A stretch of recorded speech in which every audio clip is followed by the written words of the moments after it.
L'idée de Terre des ours, c'est déjà de faire un film sur les ours et de raconter une belle histoire d'ours. C'est des animaux auxquels on s'identifie facilement, donc on peut raconter de belles histoires. Là, c'est vraiment des histoires autour d'une mère et des petits, de la manière dont une mère va faire tous les efforts du monde pour amener ses enfants jusqu'à l'âge où les enfants vont partir et finalement l'abandonner. Il y a une espèce de paradoxe qui est vrai pour tous les animaux, y compris pour nous, que j'avais envie de raconter.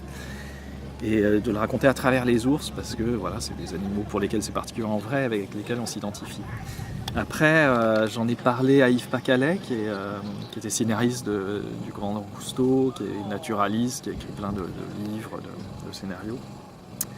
Et tout de suite, il m'a dit, il faut faire ça au Kamchatka. Et effectivement, je pense que c'est un des seuls endroits au monde où on pouvait faire ce film. Parce qu'on peut approcher les ours, on peut être au milieu, là, hier on était au milieu d'une vingtaine d'ours plusieurs fois, on a dû en voir 50 dans la journée.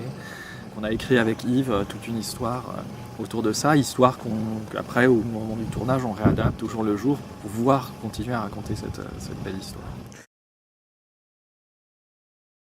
En fait, c'est le fait de tourner en 3D, c'est à la base une demande du distributeur, de Studio 37 et de Frédéric Dumas.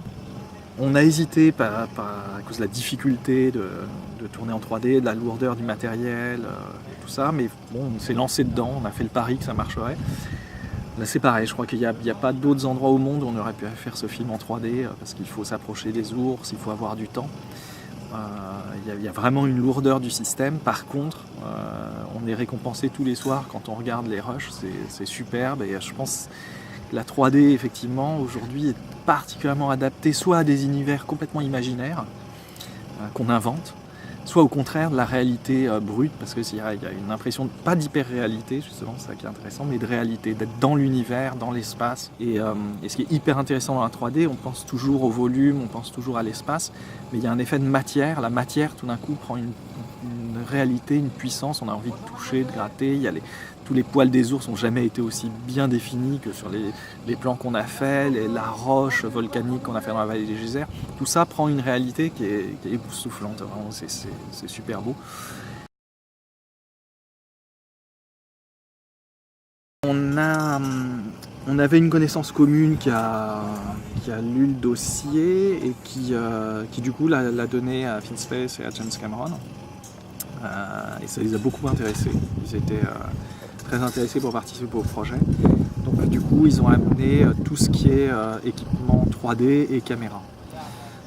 Au-delà de l'expertise 3D seule, toute la prestation caméra, les rigs, mais il y a eu un très gros travail de préparation de Lionel Yann Kerguissel, le chef opérateur, et de Julien Lambert, Antoine Pierlot, les deux assistants, qui ont passé vraiment de longues semaines à Los Angeles à adapter le matériel à ce qu'on faisait, parce que finalement le matériel de James Cameron et de Vin Pace est très adapté aux grosses productions en studio, effets spéciaux, ou alors à la télé, au sport, à la prise de vue comme ça. Et nous, il a fallu leur faire comprendre et réadapter le matériel à un type de tournage qui est très différent et dont ils n'ont pas l'habitude.